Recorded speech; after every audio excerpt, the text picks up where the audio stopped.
Udah nih Idul Adha, rasa silaturahmi tetap berjalan dengan cara yang baru. Gitu kira-kira Bang. kita mau bagi-bagi banyak aja juga emang kita telan dewe karena kita mau ke sono kemari juga nggak bisa gitu Bang Ili ya, karena memang Maruk awat Bang. oh ya bukan apa dilarang juga kita kan untuk Tetap mau main sama orang sekampung.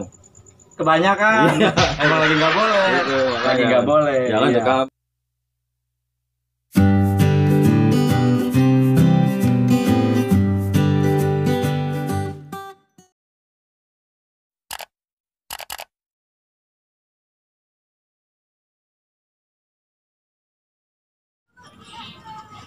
Assalamualaikum warahmatullahi wabarakatuh. Sahabat Kongko, malam ini kita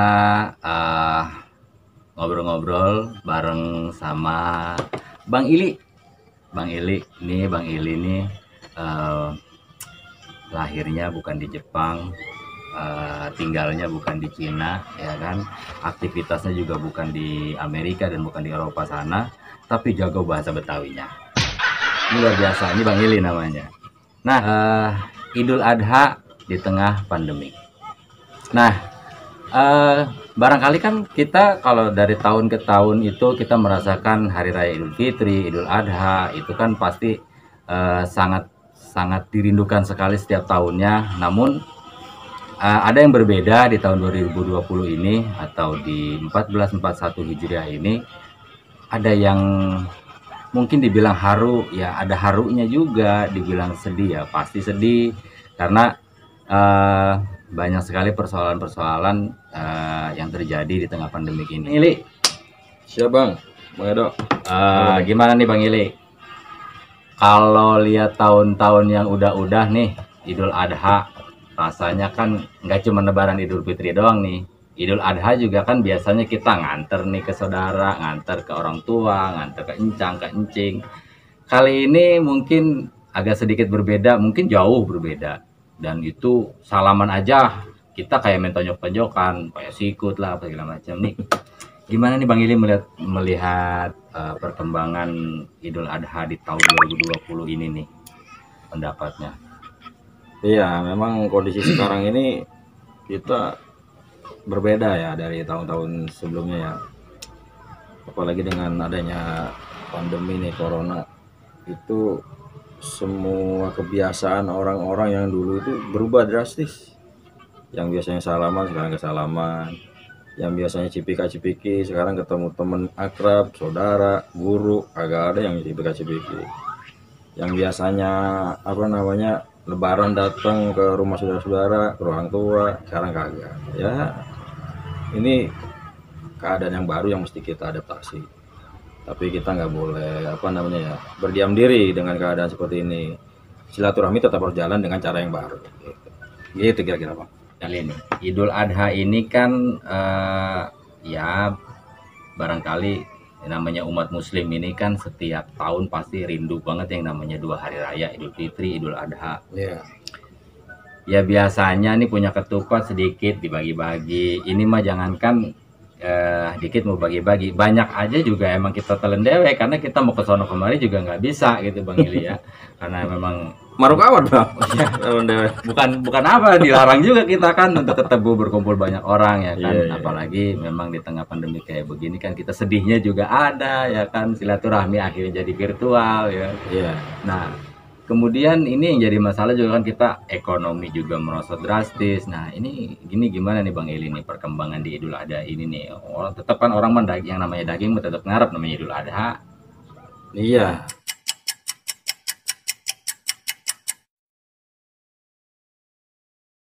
Kalau Idul Adha mah seperti Idul Fitri yang kemarin kita lewati juga sama sebenarnya, kebiasaan-kebiasaan yang sudah berlaku selama ini tetap jalan. Cuman kayak kemarin kan orang kalau di kampung kita nih biasanya Lebaran bisa 2 minggu belum kelar, bahkan sampai sebulan. Nah, kalau kemarin mah istilahnya orang Lebaran sehari udah kelar sih, udah kelar, nggak kayak biasanya. Habisan yang biasanya pada datang ini kagak, paling nitip salam doang atau pakai HP atau pakai sekarang tuh video call gitu kan. Habis Apa yang lagi marak tuh Zoom iya, Zoom meeting. Iya, bahkan yang namanya sembahyang Id aja itu adanya di rumah-rumah, istilahnya kan di majelis-majelis taklim yang ada di lingkungan sekitarnya aja. Bahkan iya, masjid bener. di kampungnya aja kagak datangin, tapi bukannya ya kagak mau, emang istilahnya Emang kondisinya kondisinya memang begitu, harus nggak boleh begitu ya. jaga jarak pertama itu kan, jangan. Ngomongin tadi sholat Idul Fitri ini, sholat Id lah, sholat Id nih di masa pandemik ini. Kemarin ini Bang Il ini di Idul Fitri ataupun tadi Idul Adha ini sholat di mana nih Bang nih? Kebetulan tadi saya sholat di lapangan apel Wali Kota Jakarta Barat. Wah, itu enak tuh tempatnya. Luar Jadi biasa. lapangan. Jadi bisa dikondisikan orang jarak antar jamaah dengan yang lainnya itu bisa diatur. Kemudian protokol kesehatan juga dijalani dari kita masuk gedung halaman Wali Kota udah diperiksa tuh yang namanya suhu tubuh. Suhu tubuh, Ya, thermal gun cuci atau apa? tangan. Thermal gun ya kalau nggak salah namanya. Ya, Itu kalau nggak ya salah temperatur lah pokoknya begitu buat ngukur pokoknya panas buat ya. nembak jidat lah apa dah tuh namanya. Cuma ditodong dulu sebelum masuk. Iya. Ya sekarang kan orang kemana-mana jidatnya tembak mulu ini. Ngapa-ngapa tembak tapi mati mah kagak, cuman ketahuan doang suhu tubuhnya. Iya. Tuh, terus habis kita diperiksa jidat suhu tubuh ya kata orang mak, langsung tuh kita diarahin buat cuci Cuci tangan. tangan. Iya, habis cuci tangan terus apa namanya? Masker diperiksa nggak tuh Bang? Masker, Oh, kudu itu mah. pasti ya itu Kalau nggak pakai pasti masker diperiksa. kan sekarang udah kena denda. Nah tapi ngomong-ngomong nih ada yang menarik juga nih tadi Bang Ili nih, tinggal di kampung tapi sholat di pelataran wali kota, ini luar biasa ini. Ya. Ini siapa gerangan ini Bang Il?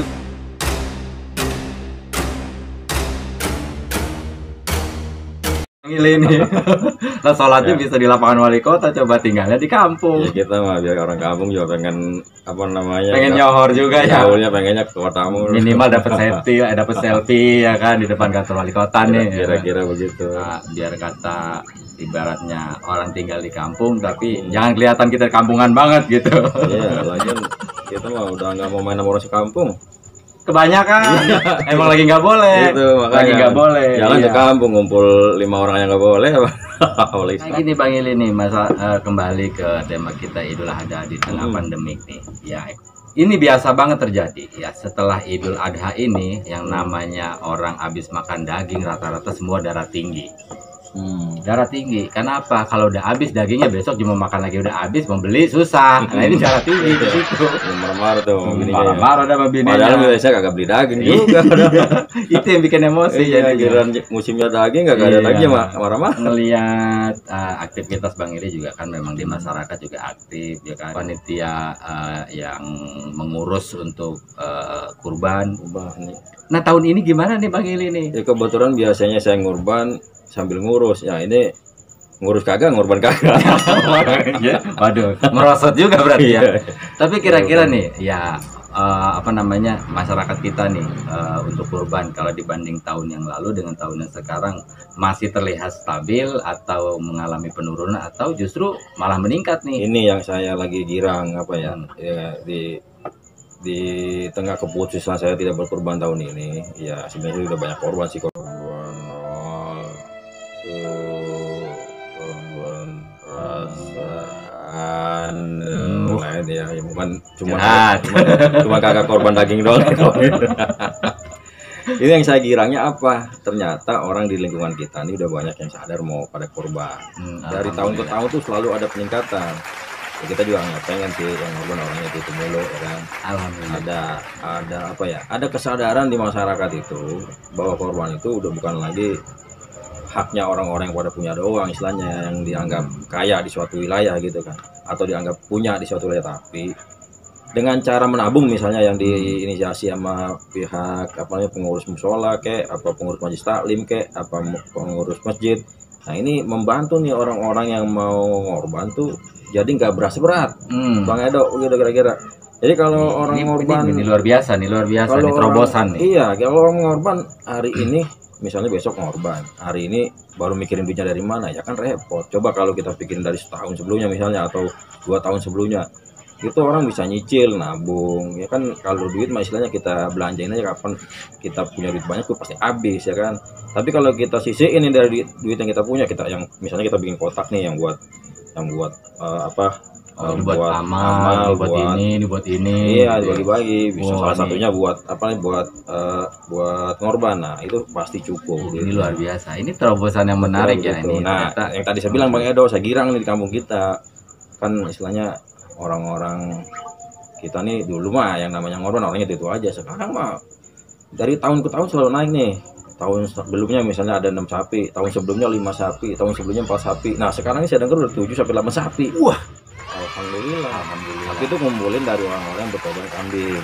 Tapi yang di nilainya juga tengah pandemik ya. Di tengah Iya. pandemik ini justru Masih. sapi malah bertambah. masih. Dan Alhamdulillah. nah ini Luar biasa. patut diapresiasi juga pengurus musola ini bagus nih caranya dengan menabung. Jadi mengajak orang untuk semuanya punya kesempatan untuk berkurban. Nah, Kira gitu Bang Edo.